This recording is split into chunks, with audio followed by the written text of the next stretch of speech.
के प्रति, और मैं कोशिश करता हूँ कि वहाँ जब अपनी उपस्थिति जरूर वहाँ पर बनाऊँ। तो उसी क्रम में मैं आया यहाँ पे आज, और मुझे बोलने का अवसर दिया गया है। तो मैं जहाँ तक मेरी जानकारी है, मेरा ज्ञान है, उसके आधार पर मैं ये बताना चाहूँगा कि जो गर्भ जो अवस्था है, गर्भ जो अवस्था है, तो वो जबकि बच्चा एक माँ के गर्भ में पलता है, बढ़ता है, तो अगर हम साइंस के हिसाब से बात करें तो 10 से 12 हफ्ते के बीच में बच्चे का जो निर्माण है पूरा हो जाता है पेट के अंदर। मतलब अगर आप मान के चले तो 12 हफ्ते तक उसके जितने भी अंग हैं वो सब पूरी भली बात वो बन जाते हैं। हालांकि जो दिमाग की जो डेवलपमेंट की प्रक्रिया है वो जन्म के बाद भी 6 साल की उम्र तक वो चलती रहती है।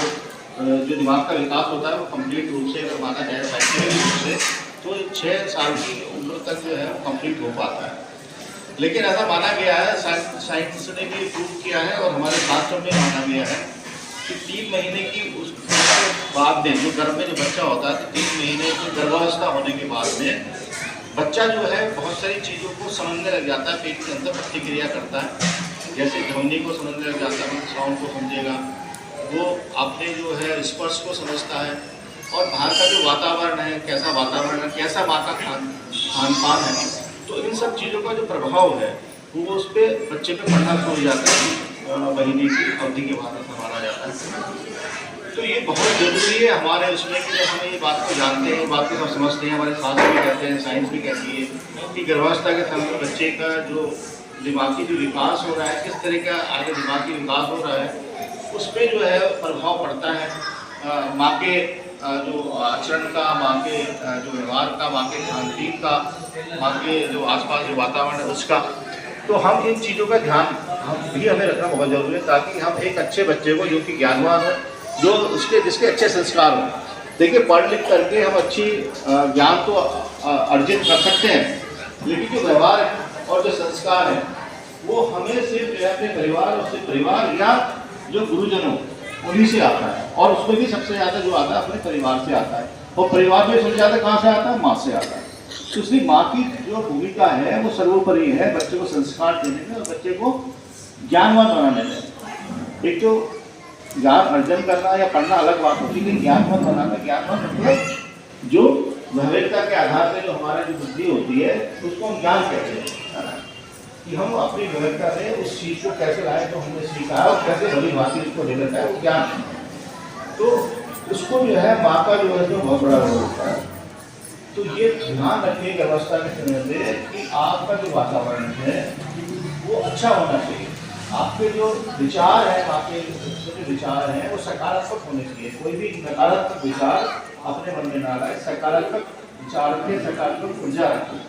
उसमें आपका तो रोल है ही, साथ में आपके परिवार का भी रोल, क्योंकि परिवार में जो लोग हैं अगर वो मदद नहीं करेंगे इस काम में आपको करने में, तो फिर आप अकेले भी कर पाए।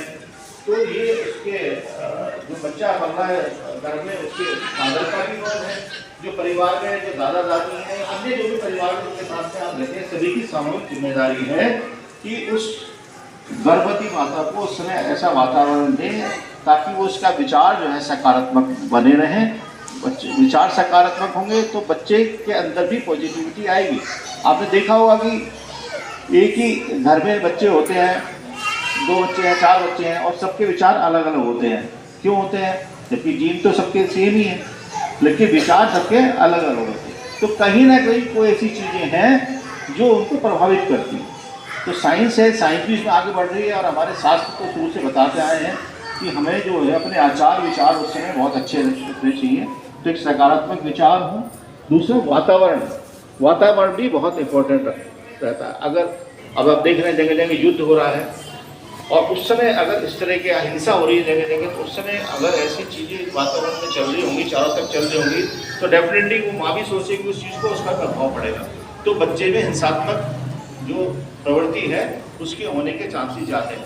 या परिवार में झगड़ा हो रहा है किसी बात को लेके, तो बच्चे में भी संभावना है कि बच्चे के भी कल को विचार उस तरह के होंगे। ऐसे ही आप देखें कि आपको अपना वातावरण अच्छी तरह से स्वच्छ बना के रखना है। अच्छे अच्छे लोगों की आपको जो है फोटो लगा के रखनी है, ताकि जो जिनसे प्रेरणा मिलती हो, अच्छी चीज़ों की प्रेरणा मिलती हो, तो अपने आसपास उन्हीं लोगों की फ़ोटो भी लगा के रखें। उन्हीं लोगों के आप जो है सानिध्य में रहें, उन्हीं लोगों के मतलब सानिध्य में आप जो कहते हैं इसको संकीर्तन जो है वो उसमें करें, ऐसी जगह पे जाएं, आश्रम में जैसे आज यहाँ पे आप आए हैं तो अच्छी जो आपको जो पॉजिटिव एक जो सकारात्मक ऊर्जा है मिल रही है, आपको के माध्यम से सकारात्मक एक ऊर्जा मिल रही है। तो